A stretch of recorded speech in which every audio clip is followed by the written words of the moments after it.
Yes, amahoro y'Imana komeza bane namwe inshuti bakunzi, inshuti mwe mwese mwakomeje kugenda mutwereka ko mudukunze, mwe mwese mukomeje kugenda mudushyigikira kandi mwe mwese mukomeza kuryoherwa n'amakuru avuga mu kipe y'igihugu Rwanda Amavubi.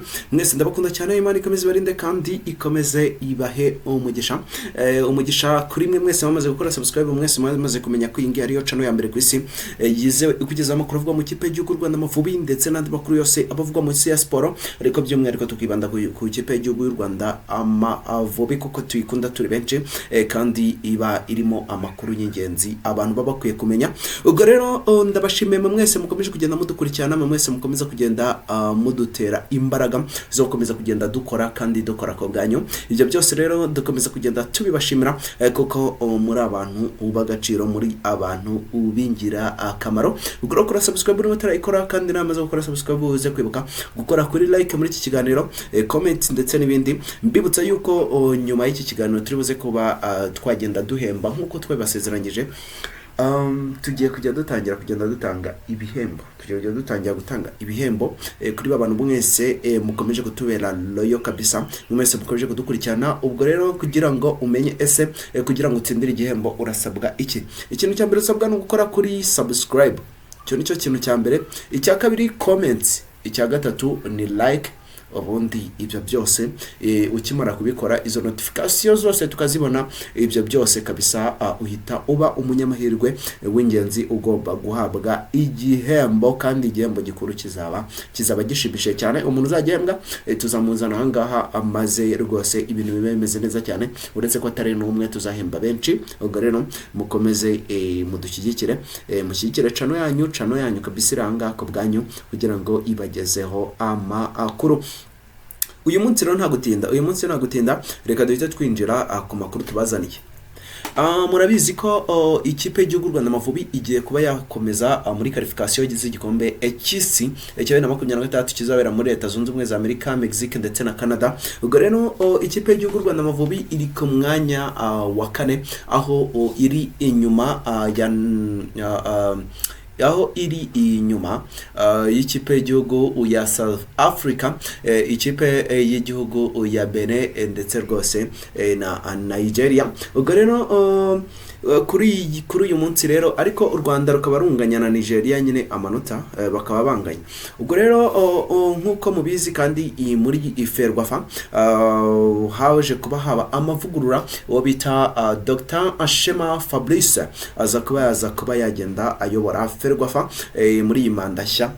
Uyu mugabo rero akiza murabizi ko yavuguruye byinshi ku mafaranga ahabwa ikipe y'igihugu Rwanda Amavubi, akayazamura ama-prime. Mwarabibonye jondi u Rwanda ubwo rwatsindaga ikipe y'igihugu ya Zimbabwe, mwarabibonye ko prime yari yazamuye cyane, kandi mwarabibonye impinduka zabaye muri shampiyona Rwanda Premier League, ikagira agaciro, aho abakinnyi bari guhembwa, abafana bagahembwa, ndetse rwose n'amafaranga yazamutse cyane. Abanyamahanga bakina shampiyona bakazamuka bava kuri 6 bakaba 8. Ubwo rero ibyo ni byinshi nyine yagiye ahindura, ariko akaba yaravuze ngo umwe muzandangire gusa umunyarwanda ukina hanze nge nzamwisangirayo. Ibyo ngibyo nibyo tugiye kuzanaho. Mu minsi yashize murabizi ko twahoraga turi kurira, na hari igihe nazaga no nkakora ikiganiro mva atese ubundi Ferwafa itekereza iki ku basore nka Ndayishimiye Mike Trezor ukina ikipe ya Burnley muri Premier League kabisa mu Bwongereza. Nkavuga ati ese Ferwafa itekereza iki ku basore nka Aaron Murenzi ukina ikipe ya Genk, kino ikipe ya Genk hariya kabisa hariya kabisa mu Bubiligi. Nkavuga ati ese aba bantu Ferwafa ibatekerezaho iki? Kuri uyu munsi nibyo ngiye kuza tukaganiraho, ariko mbere na mbere abakinyi, bamwe mu bakinyi nyine bazaza mu kipe y'igihugu Rwanda Amavubi ejo bundi. Reka manze mpere kuri breaking nyicemo cyangwa, ariko ndibuze ko yikorera ikiganiro cyayo neza dusesengure ese ubundi ni iki cyari cyabiteye kuba bavanwa mu kipe y'igihugu. Ariko reka manze mbabwire yuko rwose ejo bundi ubwo u Rwanda rugiye kuba ruca cyane na South Africa rwose ndetse na Benin, abasore Hakim Sahabo ndetse no bita Samuel Grete bakina mu cyiciro cya mbere mu gihugu cy'Ububiligi. Abo basore bazaba bari kumwe n'ikipe y'igihugu Rwanda Amavubi. Umutoza atitaye ku byo apfa nabo, atitaye ku biki byose, Ferwafa obita Dr. Shema Fabrice yamaze kubamenyesha ko aba basore bagomba kuzitabira, kandi abasore babyemeye, bamwemereye rwose ko bagomba kwitabira, maze uyu mugabo amaze no kumenyesha kabisa umutoza amubwira ko nta gihindutse, atitaye ku byapfa n'abakinnyi babikemura, ariko abakinnyi akazababona muri iyi mikino iri imbere. Umusore wita Samuel Grete na Hakim Sahabo mu bategereza mu kipe y'u Rwanda Amavubi, ejo bundi rwose bazaba bahari. Noneho reka duhite twinjira gutya kuri aba basore Aaron Murenzi ndetse rwose n'umusore witwa Ndayishimiye Mike Trezor. Aba ni abasore wenda hari ngiye ngaruka kuri Palmarès cyangwa se reka tugenda tugaruka ku byo ku mateka yabo, cyangwa se aba bakinnyi ni bantu ki, ese bafashe iki Amavubi ubundi muri make. Ego nicyo kintu ngiye kuba namanza kugarukaho, ese aba nabakinnyi nyabaki, hari iki bafasha Amavubi. Reka duhere ku musore witwa Aaron Murenzi. Aaron Murenzi ni umusore tugiye kugarukaho by'umwihariko kabisa, ubundi tukabona kwinjira kuri ku musore witwa Ndayishimiye Mike Trezor. Aaron Murenzi kabisa, reka tumwinjiremo. Mbasaba ko kuri wowe utarakora subscribe, mana yanjye kora subscribe wirukanka cyane, kuko ibintu bigiye kujya bibere hano nakataraboneka nakandare wa mugani w'ababandi. Uyu musore witwa Aaron Murenzi ni umusore ukomeye cyane, akina afite ubwene gihugu bw'Ububirigi ariko n'u Rwanda kuko afite inkomoko mu Rwanda. Uyu musore yavutse ku itariki 23 z'ukwezi kwa gatanu, yavutse kabisa kuri 23 z'ukwezi kwa gatanu mu mwaka 2008, afite imyaka 17 gusa. Uyu musore rero akaba kandi yarakiniye ikipe y'igihugu y'Ububirigi bateye imyaka 18. Uyu musore akaba ubungubu ari gukina ikipe yitwa Genk. Uyu musore ufite uhagaze agaciro, uyu musore akaba ahagaze ubungubu agaciro kabisa k'ibihumbi 100 by'amayero. Uyu musore akina he? Ni umusore ushobora gukina nk'umu left winger, umusore ushobora kuba yakina nko kuri 7, yewe ashobora no kuba yakina nka 11. Urumva ni umusore mwiza cyane muri bya bice dukeneye. Muri season ya 2025-2026 amaze gukina imikino 2, yabonyemo igitego kimwe. Mu mikino 2 amaze gutsindamo igitego kimwe, na assist afite, ariko afite ikarita y'umuhondo, nta red card afite, gusa afite ikarita imwe mu mikino 2, akaba afitemo n'igitego kimwe. Ni umusore uhagaze neza cyane. Muri iyi mikino 2 yabanjemo umukino umwe, undi yinjiramo asimbuye. Nuko uko ibintu bimeze kabisa. Uyu musore kandi rwose ni umusore uhagaze neza cyane, ni umusore uhagaze neza cyane, ariko by'umwihariko umwanya akunda cyane gukina ni umwanya wo kuri 11, niwo mwanya akunda cyane, niwo mwanya akunda cyane. Uyu musore rero akaba ari umusore ukomeye cyane, umeze neza pe, ni umusore umeze neza. Uyu musore amwe mu makipe yagiye anyuramo, yahereye mu yo bita Anderlecht murayizi yari mu Bubiligi, niyo yahereyemo Anderlecht Youth cyangwa se muri Academy ya Anderlecht, aza kuba yivamo yerekeza muri Academy ya Genk. Yerekejemo ku tariki 7 muri 2023, maze yayigezemo kabisa kuri 7 z'ukwezi kwa mbere 2023. 7 z'ukwezi kwa mbere 2024 yahise azamurwa muri Genk. Yahise azamurwa muri Genk nkuru, akinamo kabisa kugeza kuri aka kanya. Ubu ngubu akaba arimo akinira kabisa. Uyu ni umusore rero uhagaze agaciro k'ibihumbi 100 by'amayero kabisa.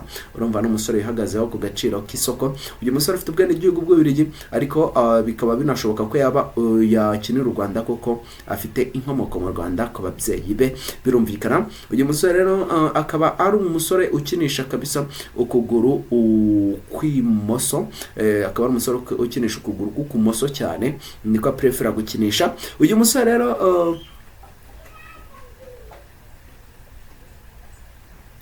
uyu musore akaba nk'uko nabyo mbivuga kabisa, uyu ni umusore ukomeye cyane umeze neza cyane, kuko nko muri stati ye y'uyu mwaka rwose yakinyemo umukino umwe, yakinye imikino ibiri, yakinye imikino ibiri akinamo, ariko atsindamo igitego kimwe, akaba muri iyo mikino ibiri yose yarakinye iminota 90 yuzuriyemo. uyu musore dukomeza tugenda tumugarukaho, nuko mu mwaka wa 2023 yakiniye ababirigi batenga imyaka 15, rwose muri uwo mwaka wa 2023 yakiniye ababirigi batenga imyaka 16, 2024 yakiniye ababirigi abatengeje imyaka 15 babirigi bakiniye imikino 6 atsindamo igitego kimwe. Muri 2023 n'undi batengeje imyaka 16 yabakinyemo imikino 6 batsinda ibitego bibiri. Uyu musore ababirigi batengeje imyaka 17 mu mwaka wa 2024 yabakiniyemo imikino 12, mu mwaka ushize 2024 yakinyemo imikino 12 atsindamo ibitego 4. Uyu musore kandi muri uyu mwaka mu bateye imyaka 18 muri uyu mwaka wa 2025 ejo bundi mu kwa gatatu kabisa yakinye imikino ibiri, yakinye imikino ibiri mu babirigi bateye imyaka 18 atsindamo igitego kimwe. Ni umusore ukomeye cyane, uyu ni umusore kabisa ndabibabwiye, ni ijigo rikomeye cyane. Uyu musore ubwo ari buze kubamanuka mu Rwanda induru ziraza kuvuga, ni umusore ukomeye cyane. Uyu musore ta Aaron Murenzi kabisa, ni umusore ukomeye cyane, byarangiye confirmed. Uyu musore azaba ari i Kigali ejo bundi, yamaze guhamagarwa. Igisigaje ni ugukomeza nyine tureba kabisa ko ni ukumutegereza, ubundi ibi induru zikavugira hano i Nyarugenge kabisa, ibintu bikaba byagenda neza. Noneho reka twinjire ku wundi musore witwa Mike Trezor. Ariko mbibutse ko uyu musore Aaron Murenzi twavugagaho, mwabyumvise neza cyane ko yamaze gukinira ababirigi. Aho ngaho naho abantu benshi mushobora kuba mwagira ikibazo batese ubundi ko yamaze gukina ababirigi, twewe bizamo bite ko kandi turi kumva ko yakiniye ababirigi. Icyo nababwira cyo iyo umukinnyi atarakina match ziri official, zimwe zemewe na FIFA, iyo atarakina match zero official zemewe na FIFA, nibuze atarakina match 3 biba bigishoboka cyane. Ubwo rero banyarwandakazi, kandi uyu musore nta match nimwe arakinira ababirigi bakuru. Ahangaha rero tumufatiranye tukamuhamagara, byaba ibintu amata yababyaye amavuta. Reka twinjire rero kundi musore witwa Ndayishimiye Mike Trezor, umusore ufite ubwenegihugu, ufite inkomoko mu Rwanda no mu Burundi. Uyu musore bita Ndayishimiye Mike Trezor yavutse ku itariki 28 z'ukwezi kwa gatanu mu 1999. Uyu musore rero akaba ari umusore kabisa uzwi cyane nka Mike Trezor. Uyu musore rero akaba ari umusore wakiniyeho ikipe y'igihugu y'Ububirigi, ariko ubu ngubu akaba akina mu kibuga hagati kabisa, yataka izamu, yewe ashobora no kuba yakina nka nimero 11 mu kipe ya Banire, akaba ariho akinara mu Bwongereza kabisa. Uyu musore rero nkuko nagiye mbibabwira, yavukiye aho bita Lembeck kabisa mu gihugu cy'Ububirigi. Uyu musore afite 1.77 m. Uyu musore kandi nkuko nabivuze ashobora kuba yakina mu cyo bita attacking midfield, aho ashobora kuba yakina nyine nk'umu midfielder cyangwa se umu mediateur, ariko yataka kabisa ibintu bimeze neza cyane, yashobora kuba yakina nka left winger. Uyu musore rero akaba yambara nimero 31 muri ikipe ya Burnley. Uyu musore rero akaba yaranyuze mu makipe nka Anderlecht mu Bubiligi, yanyuze mu makipe nyine mu tudemi yagiye anyuramo, yanyuze mu kipe Anderlecht 2018, yayiherema ari umwana kugera 2018, aza kwerekeza mu kipe ya Tubize. Ava muri ikipe ya Tubize yerekeza mu kipe yitwa Avenir Lembeck. Uyu musore rero ari nayo yaje kuba yagenda avamo kabisa, azamurwa mu makipe akomeye, aho nko mu makipe navuga akomeye yerekejemo sorry yahereye ahubwo muri KFC Avenue Lembeck, yahariya nyine n'ubundi mu mujyi wa Lembeck yavukiyemo. uyu musore ya academy yayivuyemo yerekeza mu kipe yitwa Tubize, avamo yerekeza muri Anderlecht 2018, maze 2018 2020 yerekeza mu kipe yitwa Anek Nijmegen, aho yakinyemo imikino 25 atsindamo ibitego bitandatu. uyu musore rero 2019 2020 yerekeza mu kipe yitwa Willem nk'inizanyo kabisa, ayikinamo imikino 20 atsindamo ibitego bitanu. uyu musore rero yaje kwa ivamo 2021 yerekeza mu kipe yitwa yanizanye yari irangiye abo ikipe ya Willem itimugura, ayikinamo imikino 34 atsindamo ibitego 4. maze mu mwaka 2021 2024 yerekeza mu kipe ya Genk, ayikina imikino 71 ayitsindamo ibitego 8 kabisa. muri ikipe ya Genk rero yaje kwagenda imurekura muri season ya 2023-2024 yerekeza mu kipe ya Burnley nk'inizanyo, aho yaje kwagenda akina imikino 16 yose kabisa, ariko nta gitego yigeze abona. maze muri season ya 2024 kugeza aka kanya Burnley yahise imugura, ariko bitewe n'imvune yagiye agira nta mukino official yakinye muri season ishize bitewe n'imvune yari afite. Nuko uko ibintu byari bimeze, ndaje ariko mbanyuremo muri statino noze zo muri Burnley, habarimo imikino nyine barakinye nubwo habari itagaragara, ariko reka manze ace mu kipe y'igihugu y'Ububiligi 2015 2016 yakinye mu Bubiligi batenga imyaka 17 atsindamo ibitego 11, akinamo imikino 11 atsindamo igitego kimwe gusa. muri season ya 2013-2017 yanyuze mu Bubiligi batarengeje imyaka 18 akinamo imikino 4 atsindamo igitego kimwe. 2017-2018 aza kuba yakinira Ababiligi batenga imyaka 19 abakinamo imikino 10 atsindamo ibitego 6. Wow. maze 2019-2020 yakina Ababiligi batenga imyaka 21 akinamo imikino 6 atsindamo ibitego 3. maze mu mwaka 2023 Ababiligi batenga imyaka ikipe senior team y'Ababiligi ndabyibuka hano ikipe y'igihugu Rwanda Amavubi yari yamaze kumuhamagara ariko birangira Ababiligi bahise nabo bamuhamagara, yari yamaze no kwemera kuza. uyu musore rero icyo gihe yakinyemo imikino 2 yarahamagawe, iyi ni imikino 2 nta nubwo yabaga ari mu kibuga, ariko nyine yabaga ari kuri fair the match cyangwa se yabaga nawe yahamagara ari mu bakinyi muri selection ebyiri, imikino 2 nyine nta gitego na kimwe yigeze atsinda, cyane ko atigeze anakina kuri ubwo icyo gihe ntabwo yigeze akina. uyu musore rero witwa Ndayishimiye Mike Trezor reka none ninjire mu bye neza cyane, murabiza hanga twe turasesengura. uyu musore akakanya ahagaze agaciro ka miliyoni 5 z'amayero, ahagaze agaciro ka miliyoni 5 z'amayero kabisa.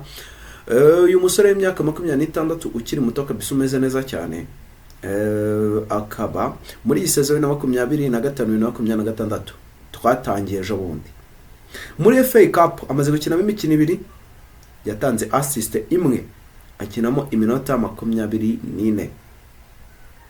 niyo mikino nyine amaze no gukina muri iyi season. muri Premier League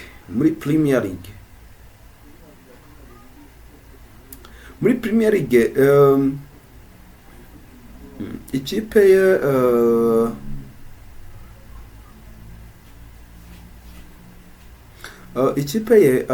yakinye n'ikipe yitwa sorry